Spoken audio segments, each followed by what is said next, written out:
मुंह खोला था और ये तो मीडिया चल रही थी और कैमरा में कैच हो रहा था, इसीलिए मैंने बोतल को टेबल में पटका। मां कसम हम किसी के मुंह में पटकते। अगर आप चाहते हैं मेरे अंदर की आक्रामकता कम हो, आप चाहते हैं मेरे अंदर की उग्र भावना कम हो, तो आज प्रबुद्ध लोग बैठे हैं।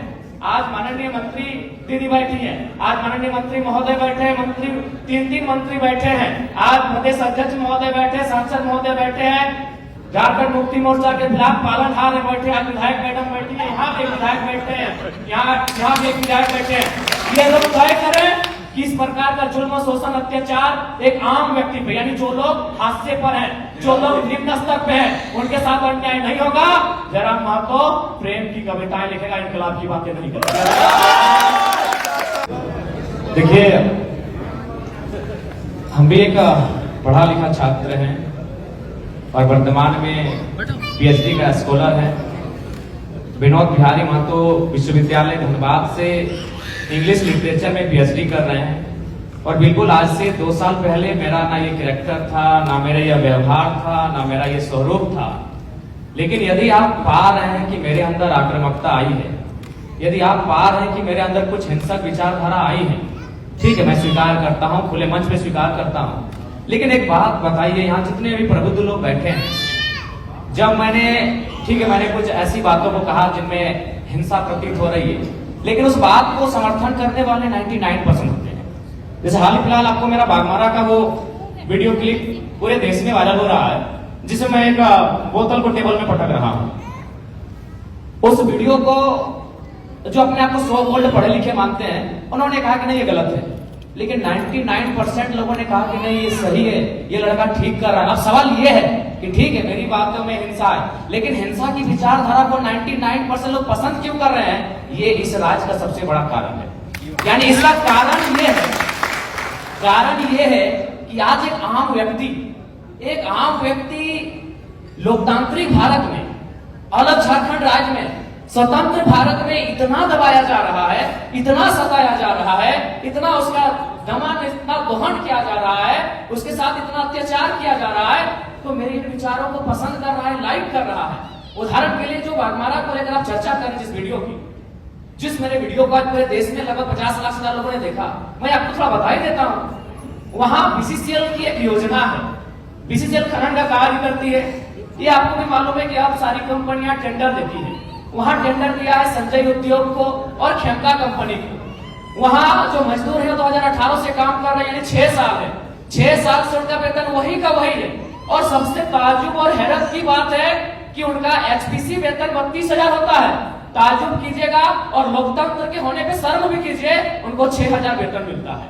उससे भी ताज्जुब की बात है कि ना बीसीसीएल जिम्मेवारी ले रही है कि किनके वर्कर हैं, और ना ही खेमका और संजय उद्योग जिम्मेवारी ले रही है ये किनके वर्कर हैं। उससे भी ताज्जुब की बात है, उनको जो पेमेंट मिलता है 4,000 मिलता है, 6,000 मिलता है, वो पेमेंट ना बीसीसीएल दे रही है, ना संजय दे रही है, ना खेमका दे रही है। तो बताइए किसका खून नहीं खोलेगा?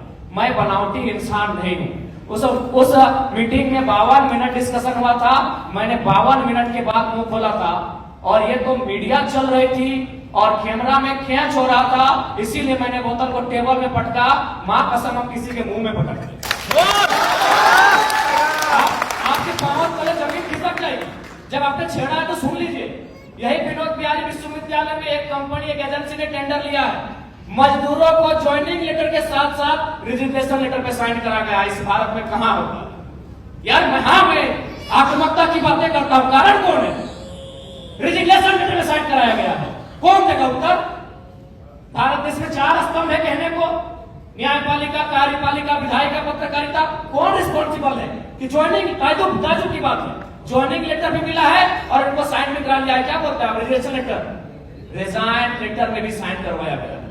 और एक घटना गोमिया की, जब मेरा सभा था बेरमो में, वो लड़का आया, उसने कहा कि जो एजेंसी है उनको पेमेंट देना होता है 20,000, लेकिन मेरा शर्त है उनका कि 20,000 आपके अकाउंट में देंगे, आपको 8,000 रिटर्न करना होगा, नहीं तो नौकरी से निकाल देंगे। उसके बाद भी अगर आपका खून नहीं खोलता है तो आप बनावटी लोग हैं, असल लोग नहीं है। अगर आप चाहते हैं मेरे अंदर की आक्रामकता कम हो, आप चाहते हैं मेरे अंदर की उग्र भावना कम हो, तो आज प्रबुद्ध लोग बैठे हैं। आज माननीय मंत्री दीदी बैठी है, आज माननीय मंत्री महोदय बैठे हैं, मंत्री तीन मंत्री बैठे हैं, आज प्रदेश अध्यक्ष महोदय बैठे, सांसद महोदय बैठे हैं, झारखंड मुक्ति मोर्चा के खिलाफ पालनहार बैठे, आज विधायक मैडम बैठी है, यहाँ भी विधायक बैठे हैं, यहाँ भी एक विधायक बैठे हैं। ये लोग तय करें कि इस प्रकार का जुल्म, शोषण, अत्याचार एक आम व्यक्ति पे, यानी जो लोग हाशिए पर हैं, जो लोग निम्न स्तर पे हैं, उनके साथ अन्याय नहीं होगा। जयराम महतो प्रेम की कविताएं लिखेगा, इनकलाब की बातें नहीं करेगा। विश्वास कीजिए, वो व्यक्ति का भी नाम बता देंगे, ऐसा नहीं। एग्रेसिव गवर्नमेंट आनी चाहिए और मेरा यही एग्रेसिव मेरे मुझ में रहेगा, क्योंकि मैं ना संजय मेहता जी के तर्ज में मैं बरी से आता हूँ, ना मैं चौपारण से आता हूँ, ना मैं गढ़वा से आता हूँ, मैं धनबाद से आता हूँ। मैं एक घटना सुनाता हूँ सुरेश महतो की, और विधायक मैडम बैठी है, हालांकि उस समय वो बहुत किस्सा पुराना है, वो झरिया विधानसभा की घटना है, वो भोरा क्षेत्र की घटना है। एक व्यक्ति, उनका नाम है सुरेश महतो, मैं उस कौम का बेटा हूँ। एक व्यक्ति थे, उनका नाम था सुरेश महतो, मैं उस कौम का बेटा हूँ।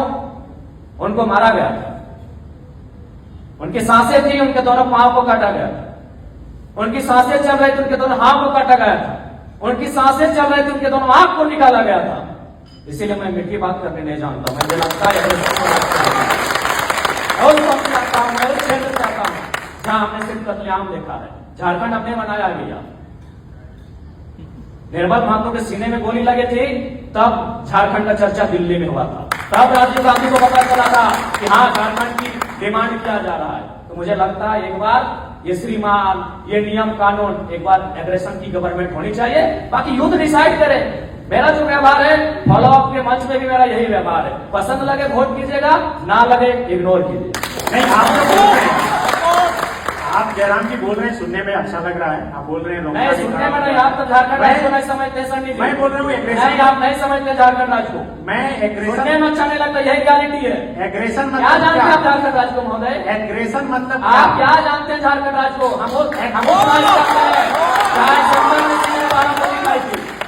हम वो झारखंड चाहते हैं जहाँ MP member of parliament Sunil Mahto ने 1, 2, 3, 4, 5, 6, 7, 8, 9, 10, 11, 12 को दिखाई थी सांसद ने। क्या सुनने में समझता है, तब झारखंड को नहीं जानते। एग्रेशन मतलब क्या? एग्रेशन मतलब यही है कठोर डिसीजन, त्वरित कार्रवाई। आज कार्रवाई किस पे होती है? एक ठेला पे काम करने वाला है, तुरंत कार्रवाई होगी। एक मजदूर है, पुलिस तुरंत कार्रवाई करेगी। आपकी कार्रवाई उस समय काहे नहीं होती है? जब बड़े बड़े लोग आपकी गिरफ्त में आते हैं, बड़ी बड़ी मछलियां जाल में फंसती हैं, क्यों कार्रवाई नहीं होती? हम लोग आते हैं तो छोटा रहे या बड़ा रहे, जो गलत रहे उस पर कार्रवाई हो। मेरा सवाल वही था कि एग्रेशन मतलब क्या? एग्रेशन का मतलब एक कठोर डिसीजन। एग्रेशन मतलब एग्रेशन का मतलब है कोई दबाव नहीं। एग्रेशन का मतलब है कॉर्पोरेट से कोई भय नहीं। एग्रेशन का मतलब है अमीरों के चंदे से पलना नहीं। एग्रेशन का मतलब होता है निडर होकर, निष्पक्ष होकर झारखंड के मुद्दों पे बात करना, झारखंड के मुद्दों के समाधान करने के लिए प्रयास करना। एग्रेशन का मतलब, मेरा सवाल बार बार वही है कि क्या गाड़ी पर चढ़कर भाषण देना या फिर योगी की तरह बुलडोजर चलाना? देखिए, भाषण देना हमारा सिद्धांत नहीं रहा है।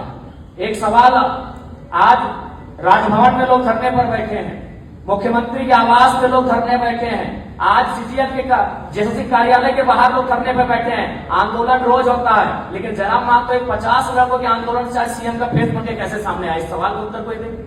आंदोलन इस राज्य में रोज होता है, जयराम महतो ही क्यों? क्योंकि मैंने उन मुद्दों को टच किया, मैंने उस मुद्दों पे बात किया जो झारखंड की जरूरत थी, जिसपे झारखंड बात करना चाहता था। साफ शब्दों में झारखंड चाहता था कि बिल्ली के गर्दन में घंटी बांधी जाए, पर बांधेगा कौन? तो कुणाल जी, सवाल यही है कि क्या एग्रेशन ही अब सॉल्यूशन का रास्ता है कि जो युवा की तरफ भी आए इंडिया एलायंस से? हम लोग अकेले ठीक है सर। चुनाव के बाद भी हम लोग जनता से हम लोग आशा और अपेक्षा रखे हैं कि हम लोग को अकेले इतनी ताकत दी जाए कि इस राज्य के लिए बेहतर और भला कर सकें। तो आप 81 सीट पर लड़ रहे हैं और चुनाव के बाद जो भी स्थिति हो आप कहीं नहीं जा रहे? जी, हम लोग को लगभग 70 सीटों से आवेदन मिला है, वहां तो लड़ना ही लड़ना है। बाकी सीटों पर अगर अच्छे प्रत्याशी दमगर मिले तो निसंदेह हम लोग 81 सीटों तक पहुंचेंगे और चुनाव लड़ेंगे। चलिए, बहुत शुक्रिया आप तमाम अतिथियों का। अब नेक्स्ट सेशन आवाज आई कि आप कौन बोल रहे हैं? तो हमने कहा कि हम जयराम कुमार महतो बोल रहे हैं, वर्तमान में गिरिडीह लोकसभा लड़े हैं। तो बोला नहीं, आपसे हम परिचित नहीं है। तो हमें लगा कि शायद वो विधायक या सांसद की पैरवी सुनना चाहते हैं। तो मैंने इतना कहा था कि 2 महीने के बाद चुनाव है, हम बेरमो भी लड़ेंगे, गोमिया भी लड़ेंगे, डुमरी भी लड़ेंगे। अगर वहां से कोई भी सीट जीत के आ जाते हैं तो आपको दामोदर नदी में ले जाकर डाल देंगे।